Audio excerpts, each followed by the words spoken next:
ભાઈઓના રૂપમાં,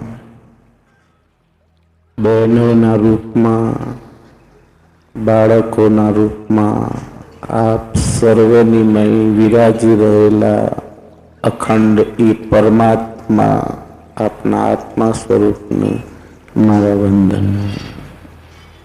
અને મહાપુરુષો જે જ્ઞાન આપે છે એમાં નિષ્ઠા થાય છે. તો આપણે બધા ધન્યભાગી છીએ કે આજે આપણને બધાને પરમાત્માએ સત્સંગનો અવસર આપ્યો છે. સત્સંગનો મતલબ એવો છે કે સત્યમાં આપણી પ્રીતિ થઈ જાય, સત્યનો સંગ થઈ જાય. સત્ય શું છે? ત્રણેય કાળની અંદર જે બાદ કરી શકાતો નથી એ સત્ય છે. એ સત્ય સ્વરૂપ પરમાત્માએ આપણને આજે બહુ અનેરો અવસર આપ્યો છે. પરસ્પર આપણે મળ્યા. આમ તો આપણે બધા જ પરમાત્માના નાતે એક કુટુંબ જ છીએ. ભારત વર્ષને સૌથી શ્રેષ્ઠ સૂત્ર આપ્યું વસુધૈવ કુટુંબકમ. તો આપણે બધા એ નાતે મળીએ છીએ, પણ જ્યારે ધર્મના નામ ઉપર ભટકી જઈએ છીએ ત્યારે આપણે ધર્મના નામ ઉપર પરસ્પર કલહ ઉભો કરીએ છીએ. આજે આપણે ધર્મથી એટલા બધા વિમુખ છીએ કે ધર્મના નામ ઉપર જેટલા ઝઘડા ચાલી રહ્યા છે એટલા બીજા કોઈ બાબતમાં ચાલતા નથી. અને ધર્મનો આશ્રય કરીને ધર્મના નામ પર જેટલા છેતરાઈએ છીએ એટલા બીજા કશાથી છેતરાતા નથી. આનું કારણ શું છે? ધર્મના નામ ઉપર સભાઓ ભેગી થતી હોય, તમે ત્યાંય જુઓ તો ધર્મના નામ પર લગભગ ખેંચમતાણ જ ચાલતી છે, કલહ જ ચાલતો હશે. ધર્મના નામ ઉપર ભેગા થયા પછી, ધર્મગુરુને પ્રાપ્ત કર્યા પછી ભીતરનો વિખવાદ કોણ જાણે કેમ મળતો નથી. જ્ઞાની બની જઈએ છીએ, પંડિત બની જઈએ છીએ, પણ ભીતરની અંદરથી વિખવાદ મટતો નથી. આનું કારણ શું છે? બહાર ગમે તેટલી શાંતિની વાતો કરીએ પણ આપણા ભીતરમાં તો એ ઘટતી નથી. તો ધર્મના નામ પર આપણે છેતરી રહ્યા છીએ. સાધારણ મદારી પણ વેશ બદલીને આવી જાય ને તો આપણે બાપજી બાપજી કરીને પગમાં પડી જઈએ છીએ. આપણને વાસ્તવિક સંતની વ્યાખ્યા ખબર નથી. આપણું ધર્મ પુસ્તક છે ગીતા. સનાતન ધર્મનું ધર્મ પુસ્તક ગીતા છે. આપણામાંથી ઘણા એવા વ્યક્તિઓ હશે કે જેને આજ દિવસ સુધી ગીતા ખોલી જ નહીં હોય. આપણું દુર્ભાગ્ય એ છે કે આપણને એક તો આપણા ધર્મમાં પ્રીતિ નથી. માનવ જીવનનો ઉદ્દેશ, માનવ જીવનનું લક્ષ્ય છે પરમાત્મા પ્રાપ્તિ. આજે એ પરમાત્મા પ્રાપ્તિનું લક્ષ્ય આપણાથી ચૂકી જવાયું છે. એટલા માટે દિશાહીન બનીને આપણે ભટકી રહ્યા છીએ. માલિક સાથે સંબંધ બાંધવા માટે આવ્યા હતા, એ સંબંધ બંધાતો નથી. બીજા સંબંધો બાંધીને છેલ્લે આ જગતની અંદરથી રડતા જવું પડે છે.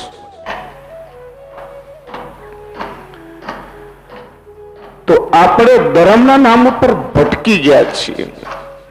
અને એમાં જયારે વાદ વિવાદ ચાલે, કોઈ કે સાકાર છે, કોઈ કે નિરાકાર છે, કોઈ કે કેટલા વાત ચાલે, તર્ક વિતર્ક ચાલે પરમાત્માના નામ ઉપર.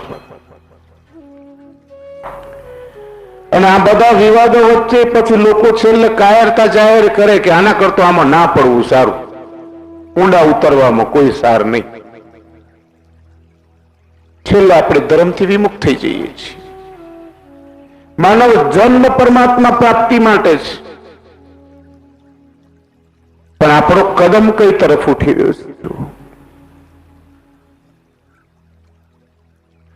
પરમાત્મા દયા કરીને માનવ જન્મ આપે છે. 1,84,000 ફરવામાં 200 કરોડ વર્ષ લાગે છે. મહાપુરુષોએ આપણા ઋષિમુનિઓએ ગણતરી કરી છે અને 184 ફરવામાં આપણને 200 કરોડ વર્ષ લાગે છે. માનવ જન્મ એ મોક્ષનું દ્વાર છે. જો આ જન્મે ચૂકી ગયા તો 200 કરોડ વર્ષનો લોસ. તો માનવ જન્મ પરમાત્મા પ્રાપ્તિ માટે મળે છે. આપણે કઈ દિશા પકડીને બેઠા છીએ? કઈ તરફ જઈ રહ્યું છે? સવાર સાંજ આપણે દોડી રહ્યા છીએ. શા માટે દોડી રહ્યા છીએ? કોઈ પ્રશ્ન ઉઠાવે આપણને કે શા માટે જીવીએ છીએ, આપણી પાસે જવાબ નથી.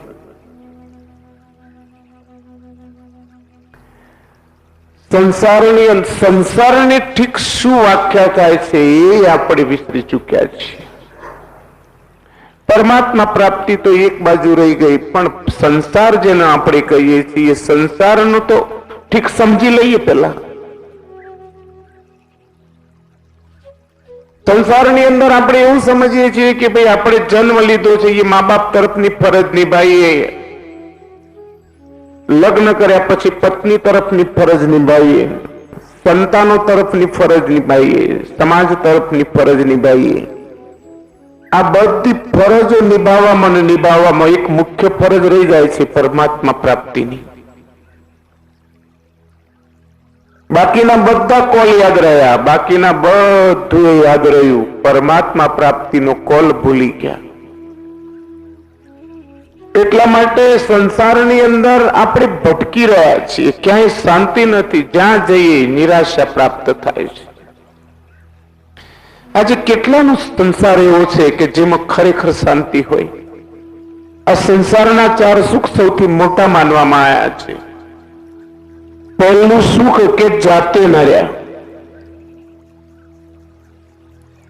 આપણું શરીર સારું હોય ને એ આ સંસારનું પહેલું સુખ. બીજું સુખ સંસારની અંદર આપણા જે સંતાનો છે એ આપણી આજ્ઞામાં ચાલતા હોય, આપણી આજ્ઞાનું ઉલ્લંઘન ન કરતા હોય. આજે કેટલાની પાસે એ સુખ છે? આજે સંતાનો મા બાપની છાતી પર પગ મૂકીને મોઢામાં થૂકે છે, મા બાપના વચનોની અવહેલના કરે છે, અનાદર કરે છે, અને પછી ઉપરથી મા બાપને તિરસ્કાર આપીને કે તમને આમ સમજણ ના પડે. આપણા ઉછેરમાં ક્યાં ખામી પડે છે? ત્રીજું સુખ છે કોઠારે જાર. ખાવા પીવાની વ્યવસ્થા હોય, એના માટે ખોટા વડખાને મારવા પડતા હોય. ચોથું સુખ છે ઘરમાં સુલક્ષણી નાર.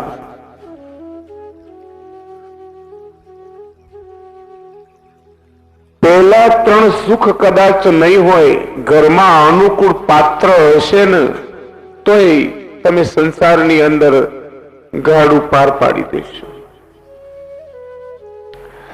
સવારથી સાંજ મહેનત કરીએ છીએ, સવારથી સાંજ મજૂરની જેમ.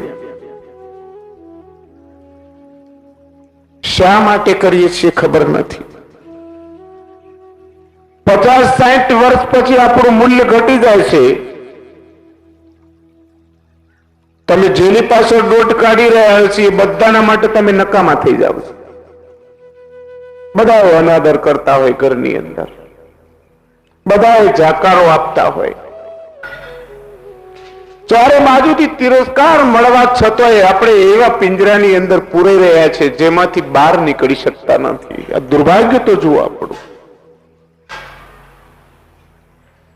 હું ઘણી વખત સત્સંગની અંદર આશ્રમમાં કહું છું કે કદાચ એ પક્ષીને પૂરી રાખેલું હોય પિંજરાની અંદર, એનો દરવાજો તમે આમ ખોલી નાખો, એ તમને પૂછવા નહીં ઉભું રહે કે કઈ બાજુ જવું.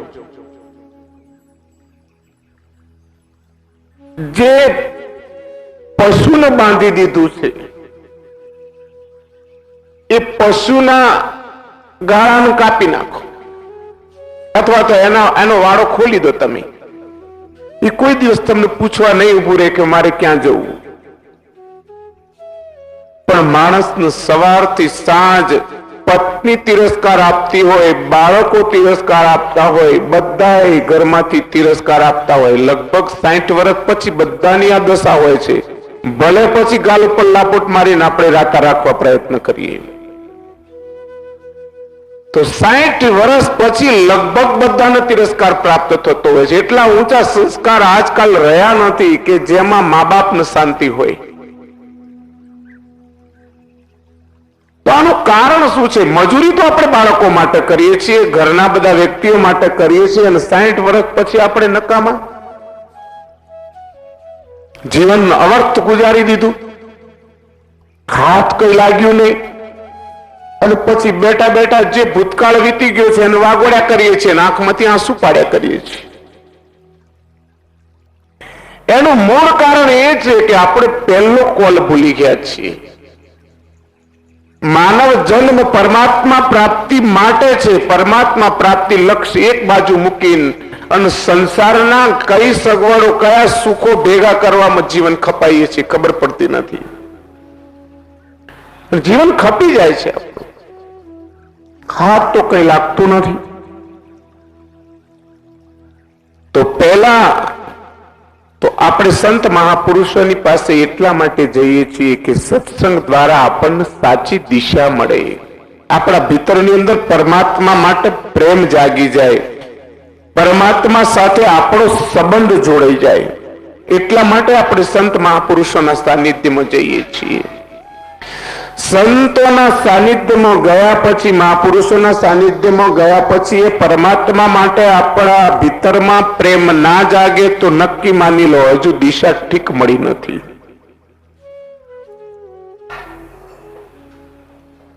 એક દિવસ આ શરીર સાથ છોડી દેશે. આ શરીર અહીંથી મળ્યું છે, અહીંયા છૂટી જશે. જો શરીર આપણી સાથે નથી ચાલવાનું તો જરા વિવેકથી વિચાર કરો, બીજા ક્યાંથી તમારી સાથે ચાલશે? બધા તરફનું જે કર્તવ્ય છે એ પૂરું કરો. ઋણાનુબંધે બધા મળ્યા છે અને પોતાના નહીં માનો, પરમાત્માના માનીને એમના તરફનું કર્તવ્ય પૂરું કરો. એમની પાછળ અંજાઈ નહીં જાઓ. એમની સાથે પ્રેમ કરી લો, મોહ જાળમાં નહીં ફસાવો. આપણે એક બગીચાની અંદર ગયા હોઈએ ને તો તમે જુઓ, સવારથી સાંજ બગીચામાં ફરીએ છીએ, એનો આનંદ માણી લઈએ છીએ, અને અછૂતા આમ બગીચાની બહાર નીકળી જઈએ છીએ. અછૂતા બગીચાની બહાર બધો આનંદ માણી લઈએ છીએ. ફૂલ ઝાડ ઉગ્યા છે, આ તે બધું ચહેરા ઉપર તમે જુઓ તો કેટલો આનંદ હોય છે. અને પછી ધીમે રહીને સાંજ પડે આમ નીકળી જઈએ છીએ આનંદથી. સંત મહાપુરુષો આપણને એ કલા શીખવે છે. સંત મહાપુરુષો એ રીતે જ નીકળી જાય છે. તો એ કલા શીખવા માટે આપણે સંત મહાપુરુષોના સાનિધ્યમાં જઈએ છીએ. એના સિવાય જો સંસારની જરૂરિયાતો પૂરી કરવા માટે જતા હોઈએ આપણે, તો આપણી ભારે ભૂલ છે. સંસારની જરૂરિયાત તો આપણે પુરુષાર્થીએ પૂરી કરી લઈશું. સંત મહાપુરુષોના સાનિધ્યમાં જઈને તો કોઈ એવા સંકલ્પ કરી આપણા ભીતરની અંદર જ્ઞાન ભક્તિનું વૈરાગ્ય જાગી જાય. ક્યાં સુધી દિશાહીન થઈને ભટક્યા કરીશું? જે લોકોએ પૈસા પાછળ આંધળી દોટ કાઢી, તમે એમના ઇતિહાસ જુઓ, તમે એમના જીવનો જુઓ, એમને શું પ્રાપ્ત કર્યું? એક રાજા એમની હજામત કરવા માટે દરરોજ એક નાઈ જાય. રાજા રોજ એને 1 રૂપિયો આપે. દરરોજ આ નાઈ ઉત્સવ મનાવે, મિત્રો ભેગા થાય, બધા. કાલની ચિંતા નથી, કારણ કે કાલ રૂપિયો મળવાનો છે. એ ઉત્સવ મનાવે છે. બીજા દિવસે જાય એટલે પાછા બીજા દિવસે રાજા રૂપિયો આપે એટલે પાછા મિત્રો નાન તેન બધા ઉત્સવ મનાવે. રોજનો રૂપિયો ઉત્સવ મનાવે, ફિકર નથી કોઈ જાતની. રાજાને ઈર્ષ્યા થવા લાગી કે મારી પાસે આટલો વૈભવ, આટલી બધી રાણીઓ, આટલી બધી સંપત્તિ, પણ આની પાસે જે આનંદ છે એમાંથી મારી પાસે છાંટોય નથી. આનું કારણ શું છે? આની પાસે આટલો બધો આનંદ, આટલી બધી ખુશી, હર પલ ઉત્સવ. એ પ્રધાન બાજુમાં બેઠેલા હતા કે બાપજી મહારાજ આપ જો રજા આપતા હોય ને તો આનો આનંદ એક દિવસમાં છીનવી લઉં.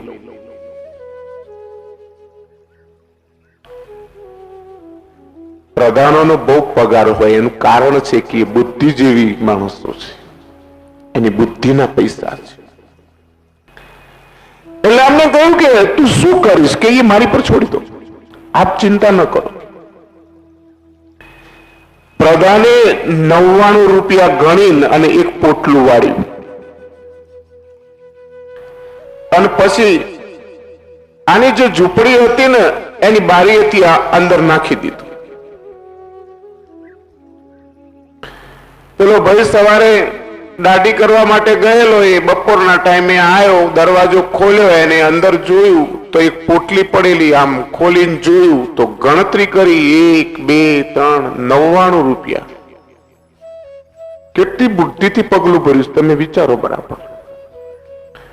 99 પૂરા. અને વિચાર કર્યો કે જો એક મૂકી દઉં ને તો 100 થઈ જાય. 1 રૂપિયો આની અંદર મૂકી દીધો.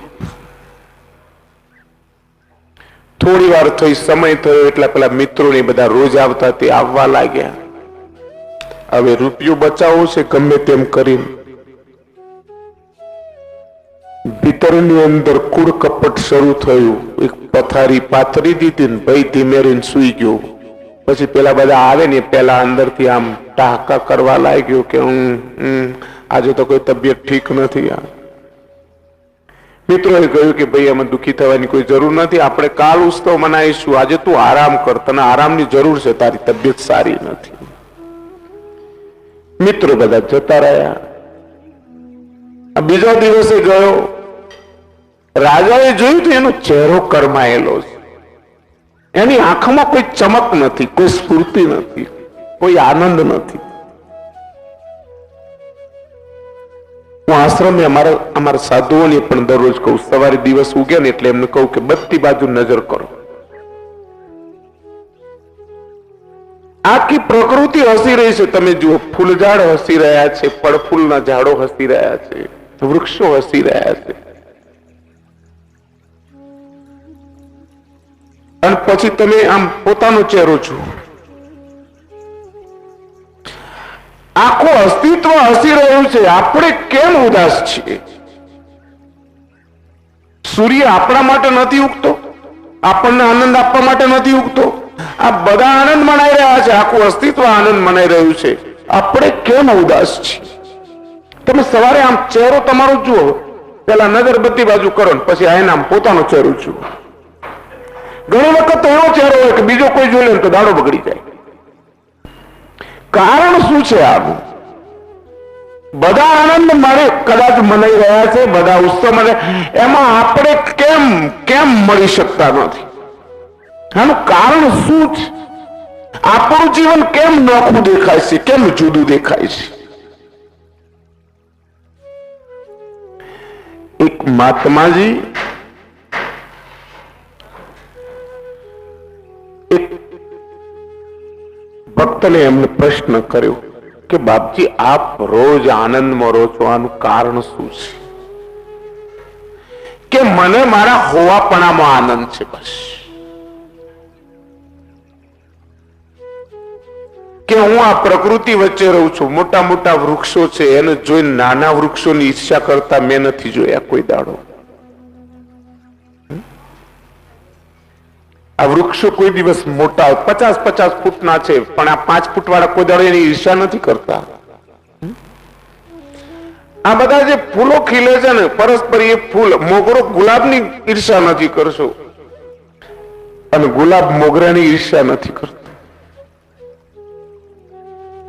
એ બધા આનંદ મને મનાઈ રહ્યા છે. અસ્તિત્વમાં હું મળી જઉં છું, હું આનંદ મનાવું છું, મને કોઈની ઈર્ષ્યા દેખાઈ નથી.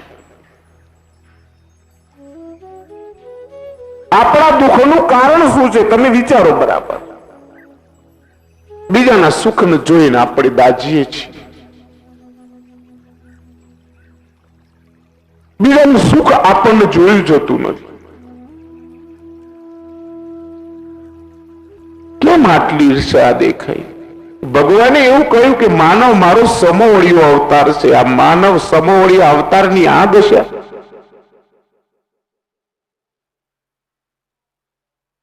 બીજાને નીચે પાડવો ઈર્ષ્યા દેખાય. પેલા એક ભાઈ તપશ્ચર્યા કરવા ગયા. તપશ્ચર્યા કરતા કરતા પરમાત્મા પ્રગટ થયો. ખૂબ આકરી તપશ્ચર્યા, ઘોર તપશ્ચર્યા કરી.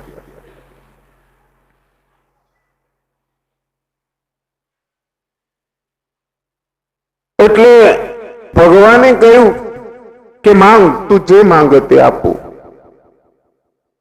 ભગવાન તો અંતર્યામી છે, એના વિચારોને જાણતા હતા.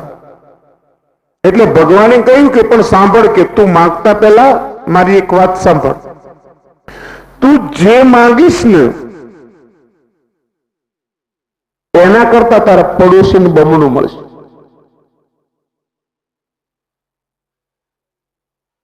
તું જે માંગીશ એના કરતા પડોશીને બમણું મળશે. આ કથા આપણી ચાલી રહી છે, કોઈની કથા નથી. આ બધી કથાઓ આપણી છે. આયનો લઈને આપણે જોઈએ ને તો બધા સ્વરૂપ આપણા દેખાશે. કે તું જે માંગીશ એના કરતા પડોશીને બમણું મળશે. એટલે પેલો ખચકાયો, ગૂંચવાયો કે તપશ્ચર્યા મેં કરીને લાભ પેલો લઈ જાય. કે પ્રભુ ઉભા રહો, ઉતાવળ ના કરશો આપવામાં. જમા રાખો, હું ક્યારેક માગી લઈશ, પણ એટલું વરદાન આપો કે હું જ્યારે માગીશ ત્યારે મને મળી રહેશે. કે વરદાન. તપશ્ચર્યા કરીને ઘેર આવ્યો. પત્નીએ પૂછ્યું કે નાથ, આપ જે કાર્ય માટે ગયા હતા એમાં સફળ થયા કે નહીં? કે શું વાત કરું, જવા દે ને. મને તો એમ હતું કે એના ઘેર દેર છે, અંધેર નથી, પણ એના કઈ અંધેર જ છે. કે એનામાં જાજી અક્કલ હોય એવું લાગતું નથી. કે તપશ્ચર્યા મેં કરી, મને જે લાભ મળે એ પેલાને ઘેર બેઠો બમણો મળે. આ તો કોઈ ન્યાય છે?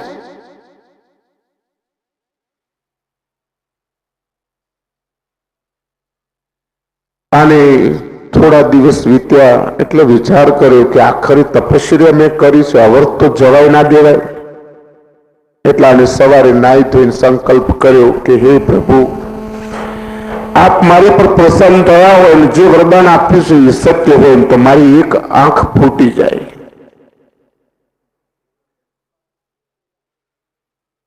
મારી એક આંખ ફૂટે.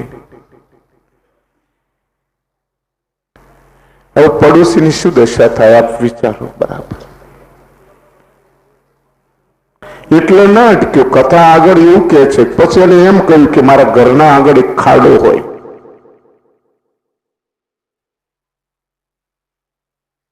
ઈર્ષા અદેખાઈની આખરે કોઈ હદ હોય કે ના હોય? અને આપણે બીજાની ઈર્ષા અદેખાઈમાં દુઃખી છીએ. આપણા દુઃખનું બીજું કોઈ કારણ નથી.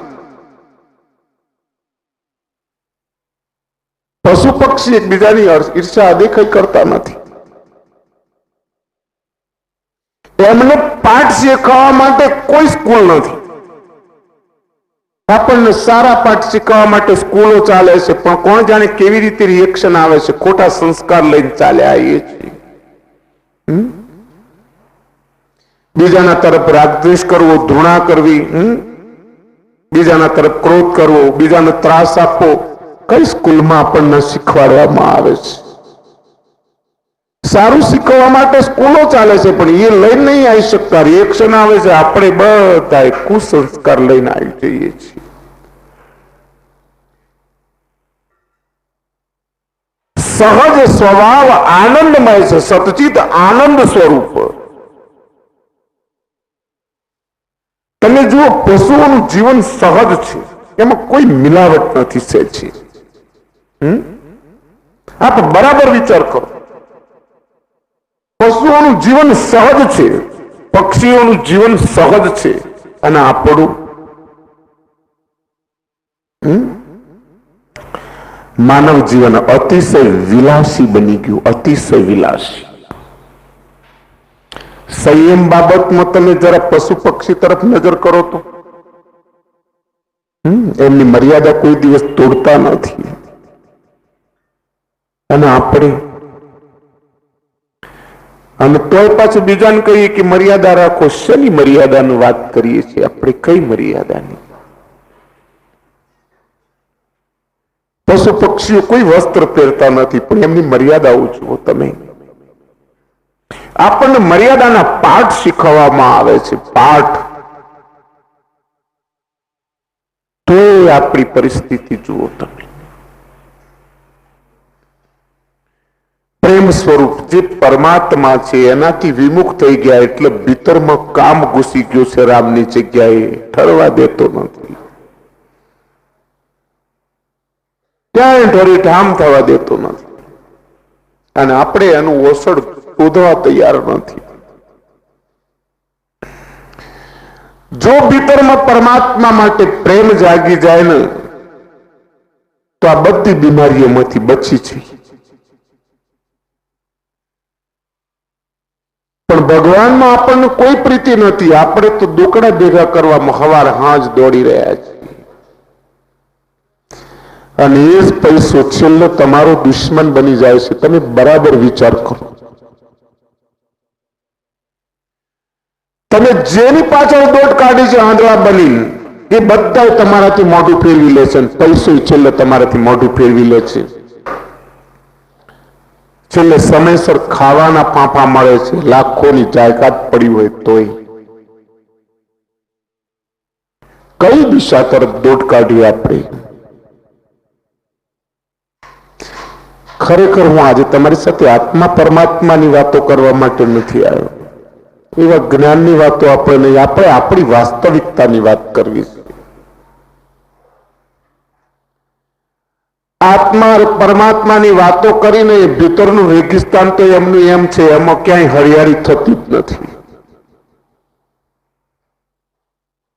ખાલી વાતો. અને આત્મા પરમાત્માની વાતો કરનારા દેશે કેટલી ગુલામી ભોગવી. તમે વિચાર તો કરો, તમારો ઇતિહાસ જુઓ. જેને આત્માની અમરતાની ઘોષણા કરી એ દેશની દશા જુઓ. લોકોને સમજાવવા પૂરતા પંડિત બની દોડી ગયા, આચરણમાં કોઈ દિવસ આવ્યું જ નહીં. જયારે બૂમ પડી કે કાયર બનીને દોટ ઘર તરફ કાઢી. ધર્મ આપણને કયા ખૂણેથી કાયરતા શીખવે છે? આ ધર્મ આપણને આત્માની અમરતાની વાતો કરે છે, આત્માની અમરતાની ઘોષણા કરે છે. ધર્મ દુનિયા જેને ધર્મ ગુરુ માને એ દેશ ગુલામીમાં સડ્યો. બહારના આઈન લૂંટી ગયા દેશને. અને આપણે ખાલી વાતો કરતા રહી ગયા, લુખી વાતો. કબીરે કઈ પંડિત પાને પડી, પૂર્વ જન્મ લો પાપ, औरों को प्रमोदता खाली रह गयो आप.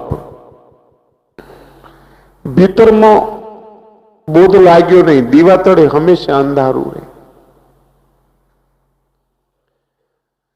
જે આપણે જાણીએ છીએ એ જ્ઞાન જો આપણને કામ ન લાગતું હોય તો એ જ્ઞાન બોજારૂપ છે. ઉધારીના જ્ઞાને કદી ક્રાંતિ ન ઘટે.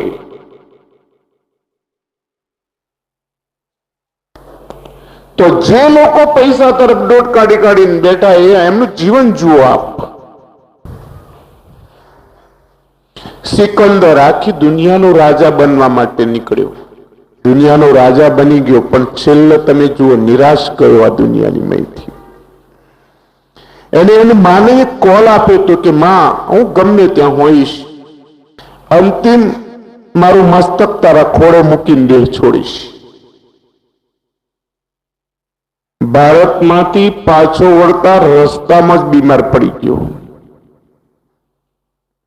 બહુ પ્રયત્નો કર્યા વૈદોએ, હકીમોએ, 14 વૈદ હકીમો ભેગા થયા, પણ બચાઈ ના શક્યા. ક્રૂર વ્યક્તિની આંખમાં કદી આંસુ ના આવે. છેલ્લે રડ્યો કે કંઈક કરો, મેં મારી માનું વચન આપ્યું છે, મારે આ અંતિમ દેહ મારી માના ખોડે છોડવું છે.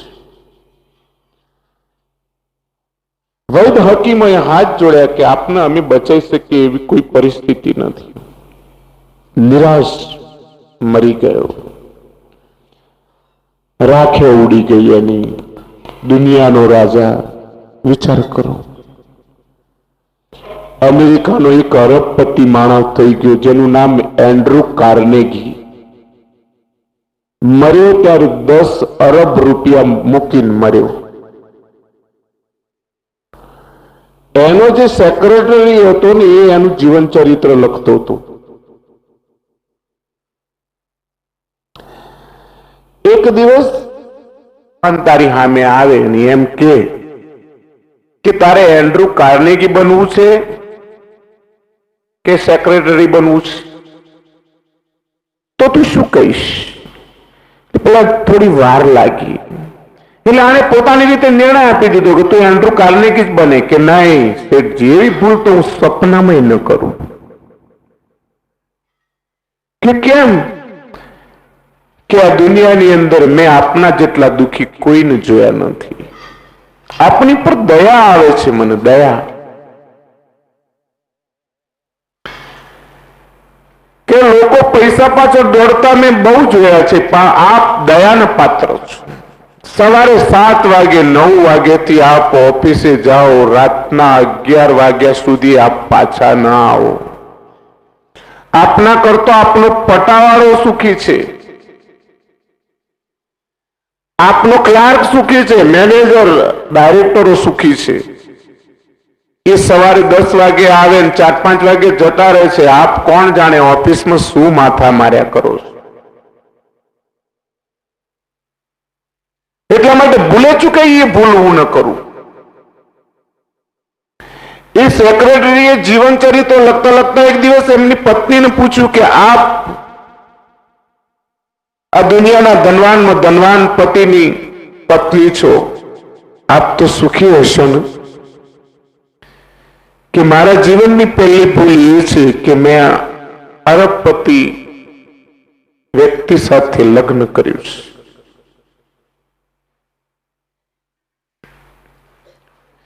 આને 2 મિનિટ મારી સાથે વાત કરવાની ફુરસત નથી. કોઈ દિવસ એની પ્રેમથી મારી સાથે 2 મિનિટ વાત કરી નથી.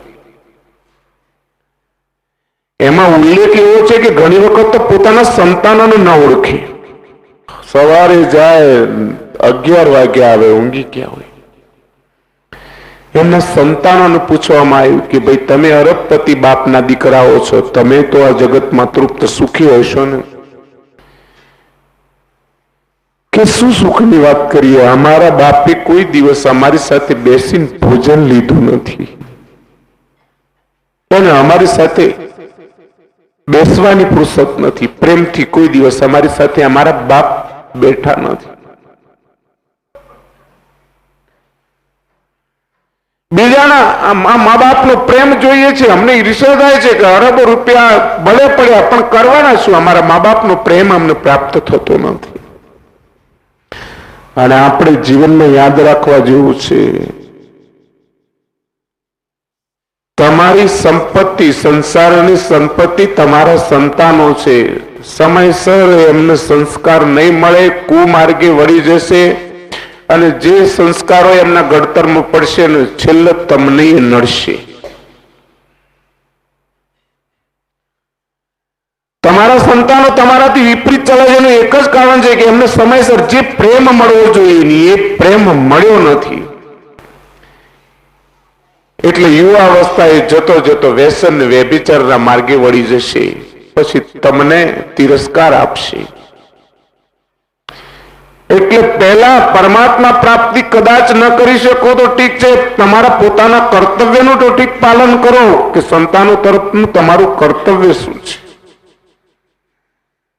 એમને જે પ્રેમ મળવો જોઈએ એ નહીં મળે તો એ વ્યસન વ્યભિચારના માર્ગે વળી જશે અને પછી તમને તિરસ્કાર આપશે. એક ગ્લાસ પાણી એ છેલ્લે તમને જરૂર હશે તોય નહીં આપે. અમુક ઉંમર થાય ને એટલે આપણા ઘરમાં દીકરી કે દીકરો કોણ ક્યાં જાય છે, કોની સાથે ફરે છે, ક્યારે આવે છે, ક્યારે જાય છે, એટલી તો કમસે કમ તપાસ રાખવી જોઈએ આપણે. આજે સંસારમાં સમાજમાં સડો લાગી ગયો છે, સડો. આંધળી દોટ પૈસા પાછળ કાઢીને કર્તવ્ય ભૂલી રહ્યા છીએ આપણે. એ અરબપતિને છેલ્લે પૂછ્યું, એનો અંતિમ સમય છે કે આ દુનિયાને તમે અરબપતિ માણસ છો, 10 અરબ રૂપિયા મૂકીને મરી રહ્યા છો. આપ તો આ જગતમાંથી તૃપ્ત જતા હશો ને કે ખાક તૃપ્ત. હું અસફળ માણસ છું, મારે તો હજુ બીજા 90 કમાવાતા.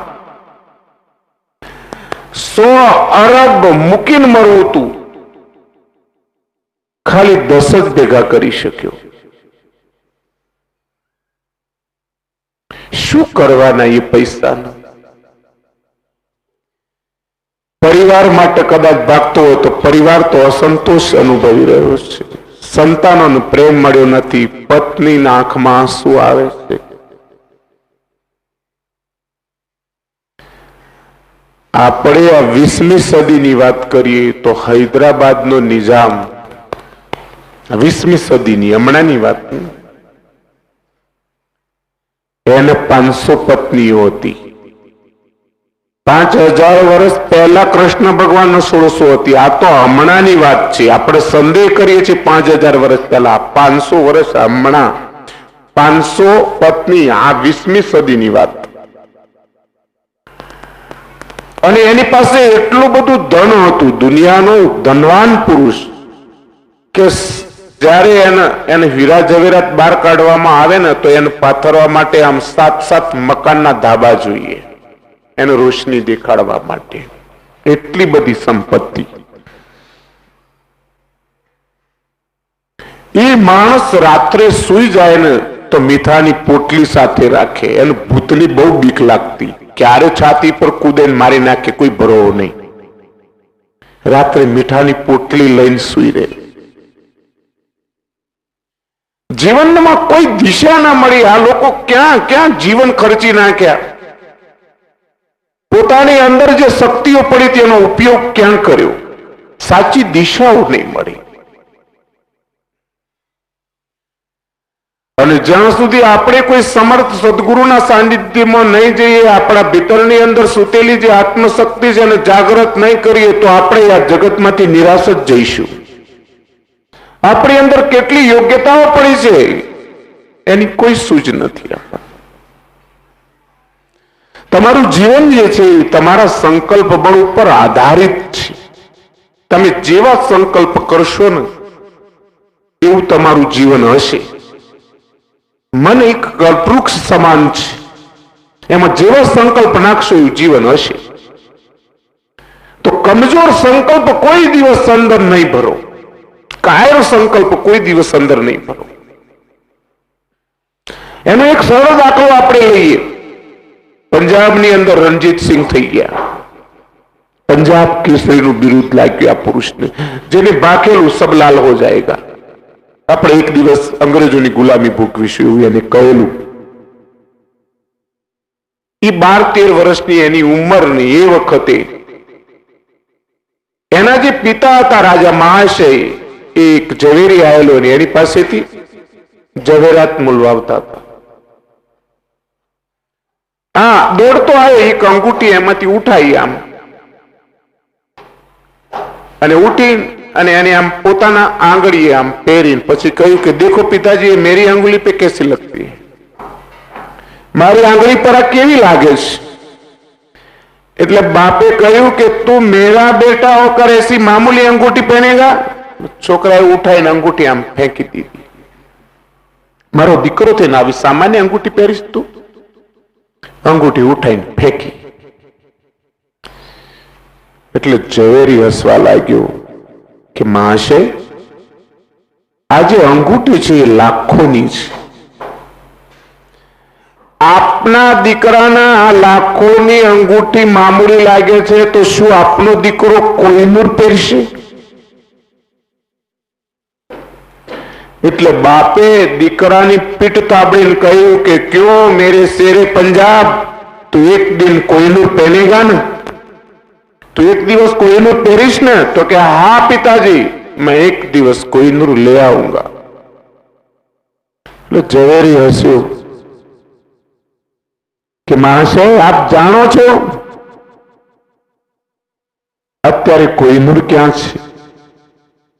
કે કોહિનૂર અત્યારે અફઘાનિસ્તાનમાં છે. એટલે પિતાએ દીકરાની પીઠ થાબડીને કહ્યું કે દેખ બેટા, તે મને વચન આપ્યું છે તારે કોહિનૂર લાવવાનો છે. કે હા પિતાજી, હું કોહિનૂર લઈ આવીશ. દીકરો રોજ સવારે પગે લાગવા માટે આવે. તમે જુઓ સંસ્કાર. રાજાનો દીકરો છે પણ રોજ સવારે મા બાપના ચરણ સ્પર્શ કરવા માટે આવે છે. તમે કોઈ દિવસ તમારા દીકરાઓના જ્ઞાન આપ્યું છે? નાનપણમાં ઝૂકતો નહીં શીખે ને તો અક્કડ બનશે ને છેલ્લે એનો અહમ તમને નડશે. નાનપણની અંદર એની અંદર સંસ્કાર ભરો. સંસ્કાર, સંપત્તિ આપવા પ્રયત્ન નહીં કરો, સંપત્તિમાં સંસ્કાર આપવા પ્રયત્ન કરો. સંસ્કાર નહીં હોય ને તો સંપત્તિ ગમે તેટલી હશે ફના કરી નાખશે. દીકરો સવારે પગે લાગવા આવે, બાપ યાદ દેવડાવે કે બેટા, તે મને વચન આપ્યું છે, તને યાદ છે ને? કે હા પિતાજી, મને યાદ છે. મારે એક દિવસ કોહિનૂર લાવવાનો છે. અને એક દિવસ આ પુરુષ મુઠ્ઠીભર લશ્કર લઈને અફઘાનિસ્તાન પર સિંહની જેમ તાડક્યો. અફઘાનિસ્તાનને પરાસ્ત કરીને કોહિનૂર લઈ આવ્યો અને બાપને પહેરી બતાવ્યું, કહ્યું કે દેખો પિતાજી, મેં કોહિનૂર લેકે આયા હું. બાપે ઉઠાઈને ગળે વળગાડ્યો અને કહ્યું કે આજ તે મારું નામ રોશન કરી નાખ્યું. પણ એની ગળથૂતીમાં સંસ્કાર કેવા ભર્યા છે તમે જુઓ બરાબર. કોઈ કાયરતા ઘૂસવા દીધી નથી એને. દિન પ્રતિદિન એને યાદ દેવડાવે કે તે મને વચન આપ્યું છે, યાદ કર.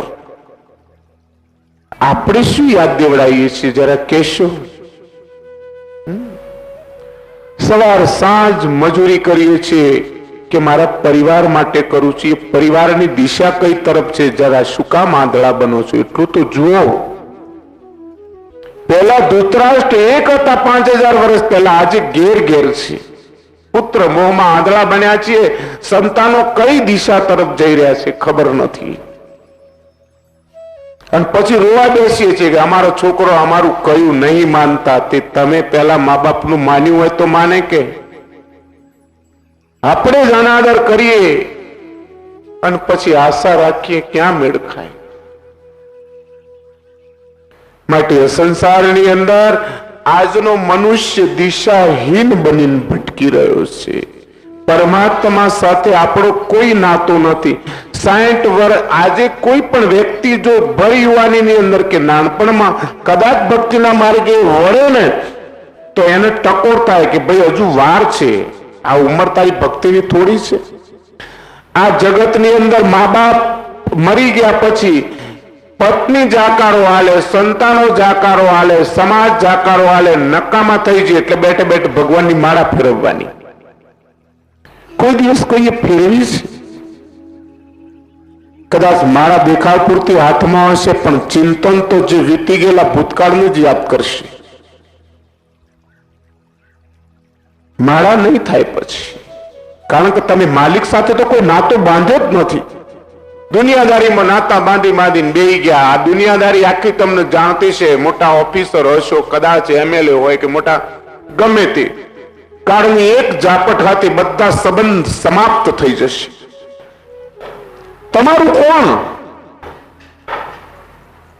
છેલ્લે કે આપણે કે ભાઈ આ બધા મોઢું ફેરવી જશે, છેલ્લે તમારું કોણ? કે ભગવાન. ભગવાન સાથે કોઈ નાતો બાંધ્યો છે ખરો? એની સાથે આપનો કોઈ સંબંધ છે?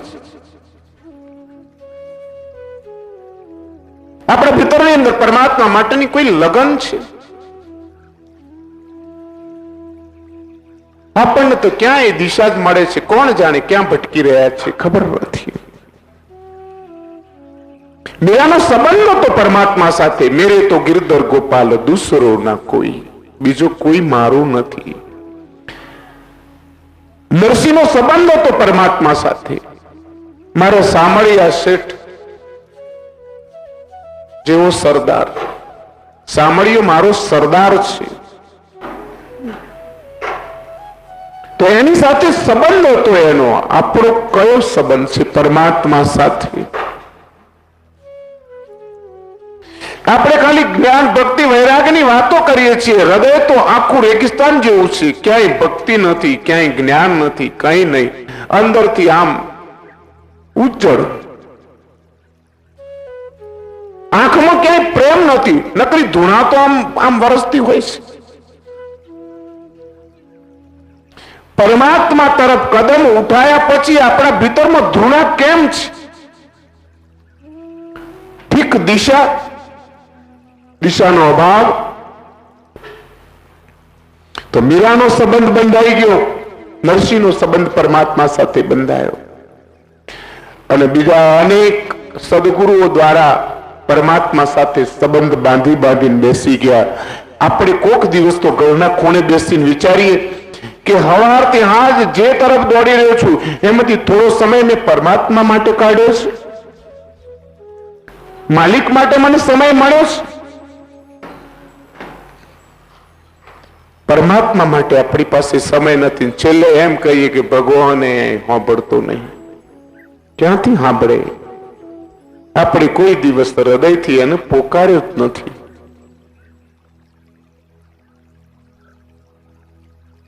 એટલા માટે પહેલા તો માલિક સાથે સંબંધ બાંધો, ભગવાન સાથે સંબંધ બાંધો. આપણા ભીતરની અંદર એના નામની તાળી લાગી જાય. માનવ જન્મ સફળ થઈ ગયો માનો. મીરાની તાળી લાગી રામ નામની, ભગવાનના નામની. નાનપણમાં લાગી છે, યુવાનીમાં લાગી છે, ગળપણમાં કોઈનો ભક્તિનો રંગ લાગ્યો હોય એવા કોઈ દાખલા છે આપની પાસે? રીડા માટલામાં કદી પાણી ઠંડુ ન થાય. અને કદાચ ગળપણમાં ભક્તિ પછી લાગે રંગ તો એમાં ઢોંગ હોય, એમાં દેખાવ હોય, ખાલી ના છૂટકે.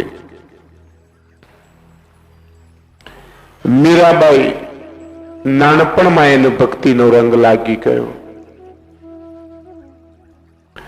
સદગુરુની પ્રાપ્તિ માટે 16 વખત રોહિદાસ મહારાજની પાસે ગઈ. 16 વખત રોહિદાસ મહારાજે જાકારો આપ્યો કે હું તને કંઠી નહીં બાંધું મીરા. આજે તો દરવાજો ખોલીને જ બેઠા છે કે આ જા ફસા જા. કારણ કે જે 5-25 મળતા થઈ ગયા એ ધર્મ ધંધો બની ગયો. ધંધો. ગુરુ શિષ્યનો સંબંધ શું છે ખબર જ નથી. બસ ખાલી આત્મા પરમાત્માની લુકી વાતો છે, બીજું કઈ જ નહીં. ભીતરનો અંદર તણાવ દૂર થતો નથી. ભીતરની અંદર જે અંદર અગન બળી રહી છે એ દૂર થતી નથી.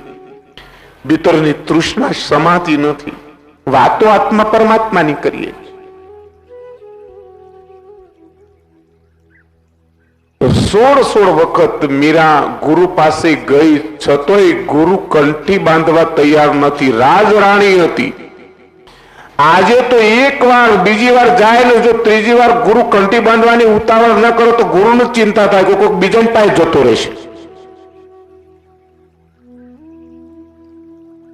ધર્મની શું દશા કરી નાખી છે આપણે. પહેલા રાજા મહારાજાઓ ઉઘાડા પગે ઋષિ મુનિઓના આશ્રમો જતા, કેટલા વર્ષો સુધી તપશ્ચર્યાઓ કરતા, દોડધામ. ત્યારે જતો ગુરુ રીજે ને તો એને જ્ઞાન મળતું. એ જ્ઞાન પછી જતું. કારણ કે ખૂબ પરિશ્રમ પછી જ્ઞાન પ્રાપ્ત થતું. પરિશ્રમ પછી જે પ્રાપ્ત થાય ને એનો આદર હોય. ગુરુઓને કોઈ શોખ નતો એમની પાસે મજૂરી કરાવવાનો. રાજા મહારાજાની પાસે તમે જુઓ તો ભીખ મંગાવી. એમને શોખ નતો. એના ભીતરની અંદર પડેલા અહંકારને ઓગાળવા માટે આ બધું થતું. એમની પાસે એવી કલાઓ હતી, એવી યોગ્યતાઓ હતી કે જેથી કરીને એનો ઉપયોગ કરીને શિષ્યની અંદર રહેલા અહંકારનું વિસર્જન કરી નાખે. આજે તો ગુરુ બેઠા બેઠા ચેલા બાજુમાં હોય એના વખાણ કરતા હોય. વખાણ કરતો ગુરુ કદી શિષ્યનું કલ્યાણ ન કરી શકે. એને કંઈક અપેક્ષા હશે શિષ્યની પાસે, એટલા માટે ગુરુ વખાણ કરે છે. નહીતર ગુરુ વખાણ શિષ્યની સામે ન કરે કોઈ દિવસ. એને ખબર છે કે વખાણ કરીશ પચાવશે નહીં, સાધક અવસ્થામાં છે, સિદ્ધ અવસ્થા નથી, પતન થઈ જશે. કોઈ ગુરુ એવું વેઠી ના હાકે કે એના શિષ્યનું પતન થાય. મીરાબાઈ 16મી વખતે ગયા છે. છેલ્લે આંખમાં આંસુ આવી ગયા. રોહિદાસ મહારાજ જેવો સમર્થ ગુરુ હતો, જાતનો ચમાર, એક રાજરાણી થઈને અને એક ચમારની પાસે કંઠી બંધાવવાની તૈયારી. મરદ ખરેખર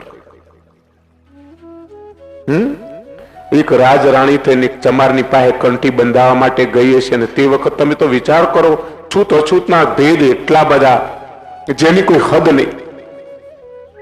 લોકો શું કહેશે એની કોઈ પરવા નહીં. આપણે તો હવાર હાથ પહેલા એ વિચારીએ કે લોકો શું કહેશે, પછી કાયરતા ના ઘૂસે બીજું થાય શું.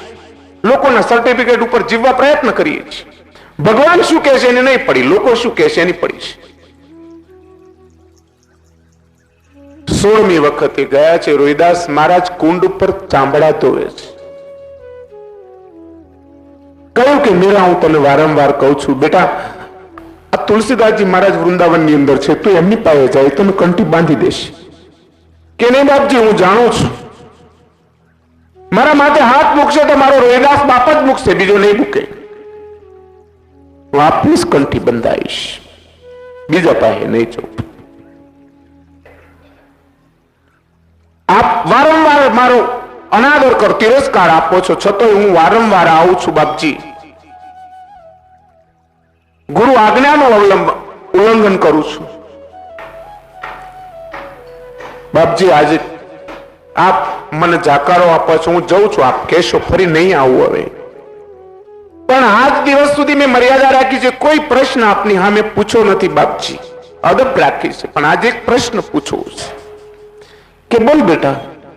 કે બાપજી, મારા મા બાપ તરફથી, મારા પિયર તરફથી મને જાકારો મળ્યો નહીં, અને એટલું દુઃખ નહીં થયું મને. મારી સાસરીમાંથી મારે ચારો તરફથી મને તિરસ્કાર મળ્યો, મારી પાછો હુરિયો બોલાવી, ગમે તેમ બદનામ કરી, તોય મને જરાય દુઃખ નથી બાપજી. આ બધું વેઠવાની મને આદત પડી ગઈ છે.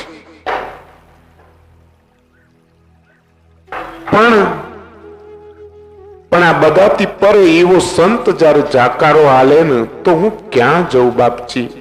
કોઈ દિશા તો બતાવો મને, મારે ક્યાં જવું? સંત એ મારું સાચું શરણ છે. આપ જેવા સંત જાકારો હાલે તો મારે ક્યાં જવું? રોહિદાસ મારાથી રહેવાયું નહીં, આંખમાં આંસુ આવી ગયા. એમને એમ થયું કે લોકેશ નાથી ગભરાઈને આટલા મહાન પાત્રનું જાકારો હાલું છું. રોહિદાસ મહારાજને એમ હતું કે આમે આને લોકો આટલો ત્રાસ આપે છે, પાછું એમ કહેશે કે કોઈ ના મળ્યું તો એક ચમાર પાસે કંઠી બંધાઈ આવી. આનામાં કોઈ જાતની બુદ્ધિ નથી, વિવેક નથી. લોકો આનો તિરસ્કાર વધારે આપશે. એટલે સંતનું હૃદય એટલા માટે રડતું હતું, બીજું કોઈ કારણ નતું. પણ 16મી વખતે જયારે મીરાએ જયારે પ્રશ્ન કર્યો છે ને, ત્યારે સંતનું હૃદય રડી પડ્યું અને એમ થયું કે આટલું મહાન પાત્ર છે, છતાં લોકેશ નાથી ગભરાઈને હું આનો અનાદર કરું છું. એ વખતે પછી રોહિદાસ મહારાજે એ જ કુંડ ઉપર મીરાબાઈને બેહાડ્યા કે બેસ બેટા. લોખંડ જયારે ગરમ હોય ને ત્યારે જ હથોડો મરાય, આખા જીવન પર ટીપા કરી એનો ઘાટ ન બદલાય. લોખંડ ગરમ હોય ને ત્યારે જ હથોડો મરાય. લોખંડ ગરમ હતું, કહી દીધું બેહી જા બેટા. અને એ જ વખતે મીરાબાઈને બોધ કર્યો છે. અને એના મોઢામાંથી શબ્દો સરી પડ્યા, પાયોજી મેને રામ રતન બન પાયો, વસ્તુ અમૂલિત દી મેરે સદગુરુ, કૃપા કર અપનાયો. એમને મને કૃપા કરીને અપનાવી લીધી ને, એટલું જ મારા માટે બહુ છે. મારા ગુરુએ મને અપનાવી લીધી ને, એટલું બહુ છે મારા માટે. અને ત્યાંથી નૃત્ય કરતી નીકળી છે. અત્યાર સુધી થોડો ત્રાસ ઓછો હતો, પણ રોહિદાસ મહારાજને ગુરુ કર્યા પછી ત્રાસ વધ્યો મીરાની પાછળ. મારવા પ્રયત્ન થયા, પણ એને કોણ ચાખે? મારવા માટે કેટલા પ્રયત્નો થયા. પિંજરું એક દિવસ તો લાવીને સિંહનું સામે મૂકી દીધું, અને જે ઓરડાની અંદર મીરાબાઈ હતા એમાં સિંહ છોડી દીધો. મીરાબાઈ પૂજામાં બેઠા છે, સિંહ સામે ફરીને આગળ આવીને ઉભો રહ્યો. મીરાબાઈ ભાવ વિભોર થઈને કોટે વળગી પડ્યા. આજ મારો નરસિંહ મીરાને દર્શન દેવા આવ્યો. હાર હતો ભગવાનને ચડાવવાનો, તે સિંહને ચડાવી દીધો. સિંહમાં ક્યાંથી ક્રૂરતા આવે? જે અણુ અણુમાં પરમાત્માનું જુએ છે એના તરફ વેરવૃત્તિ ક્યાંથી જાગે? આજે તો આ બધું શબ્દોમાં છે, ખાલી શબ્દોમાં. નહીતર તો તમે જુઓ ને, શિષ્યો ગુરુ બધા જેની તેની સામે બોયો ચડાવતા જ ફરતા હોય.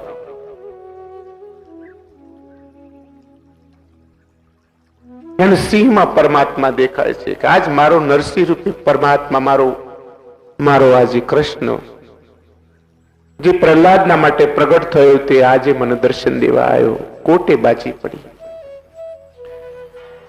સાપના હાર થઈ ગયા.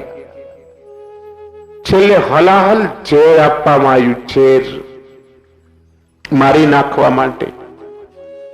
અને પાછું એવું કહ્યું કે આ પ્રસાદ છે, ચરણામૃત છે.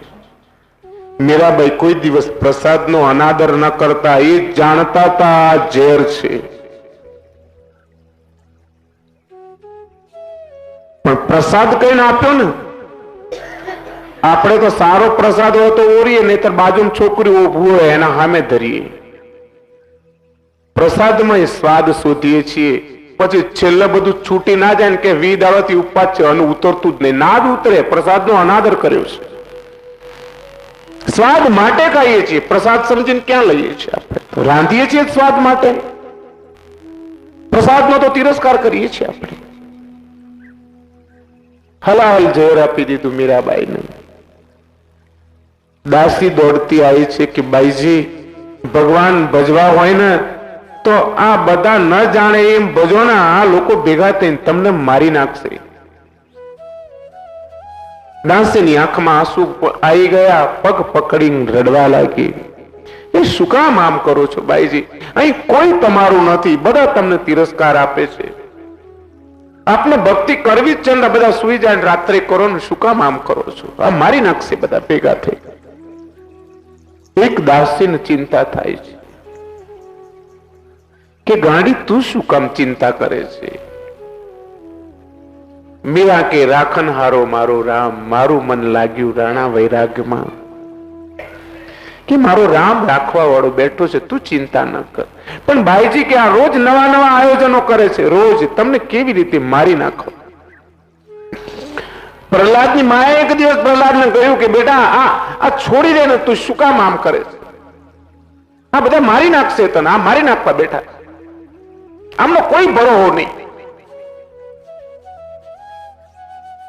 પ્રહલાદે કહ્યું કે માં, તું મારી જનની છે, તને ચિંતા થાય એ સ્વાભાવિક છે. પણ આ દુનિયાની અંદર જેને મને જન્મ આપીને મોકલ્યો છે ને, એ સમર્થ બેઠો છે, તું શું કામ ચિંતા કરે છે? આમની પર મને ભરોસો નહીં, પણ મને મારા નારાયણ ઉપર ભરોસો છે. મારા નારાયણ પર મને ભરોસો છે. તમે જુઓ તો ખરા, એક જ દ્રશ્ય ખાલી આને એવું જોયું ને, એના ભીતરની અંદર ભક્તિનો અંકુર એવી રીતે ફૂટ્યો ને, એવી પાકી થઈ ગઈ ભક્તિ કે કશાની પરવા નહીં. એક દિવસ પેલા નિભાળાની અંદર બચ્ચા રહી ગયેલા 2, અને નિભાળો સળગાવવામાં આવી દીધો, પેટાવી દીધો નિભાળો. પછી ખબર પડી 2 જણા ભક્ત હૃદયના હતા. બાઈએ કહ્યું કે નાથ, માટલામાં બિલાડીના 2 બચ્ચા રહી ગયા, નિભાળો સળગી ચૂક્યો છે. બેની આંખમાં આંસુ આવી ગયા કે પ્રભુ, આ અણજાણે અમારાથી આટલું મોટું પાપ. પુકાર કરે છે બેઠા બેઠા, ભગવાનને પ્રાર્થના કરે છે કે હવે અમારા હાથની વાત રહી નથી, મારે તોય તું ને તારે તોય તું, અમારી વાર કર પ્રભુ. ગમે તેમ કરીને નિબાડામાંથી આ બિલાડીના બચ્ચાનું ઉગારી લે. એ વખતે સંજોગ એવા બન્યા કે પ્રહલાદ ત્યાંથી નીકળે છે. એમને અવાજ દીધો, 11 વર્ષનો પ્રહલાદ. એ કોને યાદ કરો છો? કોને પ્રાર્થના કરો છો? કે ભગવાન તો મારો બાપ છે કે નહીં? એ તો બધા પ્રજાની ઉપર ખોટી જબરદસ્તી કરવામાં આવે છે. પરમાત્મા તો કોઈ સમર્થ બેઠો છે. તમારા બાપમાં તાકાત નથી, અમે જે પ્રાર્થના કરીએ છીએ એમાંથી એને ઉગારી શકે. કે શું કે આ નિબાડાની અંદર બિલાડીના 2 બચ્ચા રહી ગયા છે, નિબાડો સળગી ચૂક્યો છે, અમારા હાથની વાત રહી નથી. અમારો ભગવાન ચાહે ને તો એને ઉગારી શકે. કે તમારો ભગવાન ઉગારી લેશે? કે હા. કે તો સાંભળો, મારે આયા વગર કાલે નિબાડો ખોલતા નહીં. મારે જોવું છે તમારું ભગવાન કેવી રીતે ઉગારે છે. મેં તો તમે રાજદ્રોહ કર્યો છે, મારા પિતાનો અનાદર કર્યો છે, તમને ધ્યાનદંડની સજા થશે. ભય સામે હોય ને ત્યારે સાચી ભક્તિ થાય. કાળનો ભય લાગ્યો છે ભીતરમાં, હૃદયથી પ્રાર્થના નીકળી છે કે નાથ હવે તો ખરાખરીનો ખેલ છે. જો કદાચ તું વારે નહીં ચડે ને તો સવારે અમારે સામે મોતને ભેટવું પડશે. પતિ પત્ની બેઉ જણા આખી રાત સુતા નથી, ભગવાનનું પ્રાર્થના કરે છે. સવારે પ્રહલાદ આવે છે અને કે છે ખોલો નિભાડો. એવું કહેવાય છે કે 4 માટલા કાચા રહી ગયેલા. બિલાડીના 2 બચ્ચા એક માટલામાંથી બીજા માટલામાં ફર્યા કરે. પ્રહલાદે આમ જોયું ને આંખ ફાટી રહી ગઈ કે ઓ કોક સમર્થ બેઠો છે, મારો બાપ લોકોના પર ખોટો દબાવ નાખે. પ્રહલાદના ભીતરની અંદર ભક્તિનો અંકુર ફૂટ્યો, એનો વિશ્વાસ દ્રઢ થયો. એક દ્રશ્યની મય તો આના ભીતરની અંદરનો વિશ્વાસ એવો પાક્કો થયો. બાપની સામે બંડ પુકારી, રાજાની સામે, બાપની સામે. મારવા કેટલો પ્રયત્ન થયો, મર્યો નહીં. એટલે માએ કહ્યું કે બેટા આ બધા તને મારવા માટેનું આયોજન કરે છે. મીરાના માટે રોજ મારવાનું આયોજન થાય, પ્રહલાદ માટે રોજ મારવાનું આયોજન થાય. કેટલો વિશ્વાસ! અને કોઈ એમનું નહીં, ના પ્રહલાદનું કોઈ, ના મીરાનું કોઈ. પણ જેને એક ભગવાન હાથે નાતો બાંધી લીધો ને એને